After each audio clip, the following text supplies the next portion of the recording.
डर से ही गए थे, इसलिए इसे राम सेतु कहते हैं। क्या कहते हैं?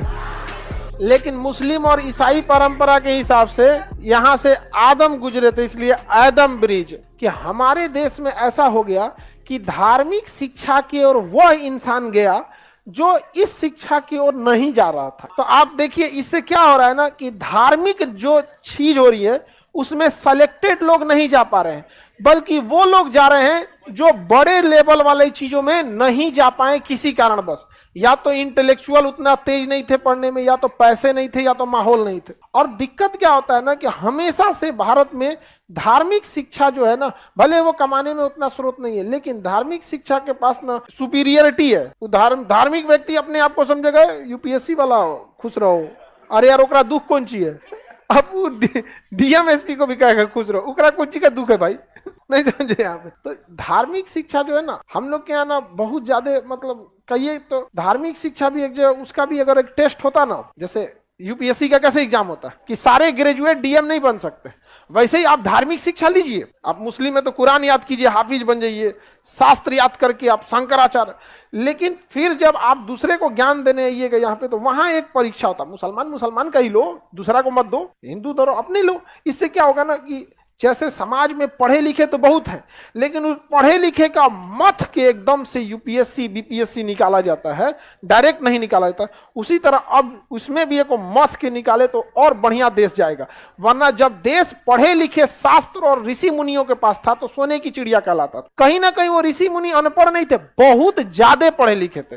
और बहुत ज्यादा पढ़े लिखे लोग और कम पढ़े लिखे लोग एक साथ अगर रहेंगे तो कम पढ़ा लिखा वाला ज्यादा बोलेगा और पढ़ा लिखा वाला चुप हो जाएगा। और ये प्रक्रिया अगर लंबे समय तक जाएगी तो पढ़े लिखे लोग दब जाएंगे, हई अधजल गगरी छलकत जाए वाला ज्यादा उड़ने लगेगा। यहाँ पे यही हो रहा है आजकल, यही हो रहा है यहाँ पे। वरना हमारे देश में ऋषि मुनि जब थे सब कब का, हमारे यहाँ देखिए, हम आप सबको ज्योग्राफी में पता है कि उल्का पिंड गिरेगा तो लोग मर जाएंगे। ससुरा उल्के पिंड से डायनासोर मरा था सब। और उल्का पिंड को गिरने से रोकता है बृहस्पति, क्योंकि उसे वैक्यूम क्लीनर कहते हैं। और बृहस्पति एक चक्कर लगाता है 12 साल पे, और हमारे यहाँ महाकुंभ लगता है 12 साल पे। क्या ये छोटा मोटा धर्मशास्त्री बता सकता था? प्रकांड विद्वान बता सकता था?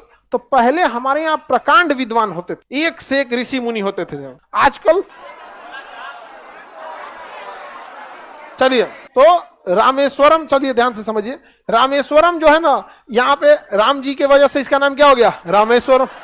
हाँ, रामेश्वरम। यहीं से गए थे राम जी, कहां पर? लंका। और रावण को अहंकार ज्यादा हो गया था, डूब गया बेचारा अहंकार लेके, अपना पूरी तरह से चौपट हो गया।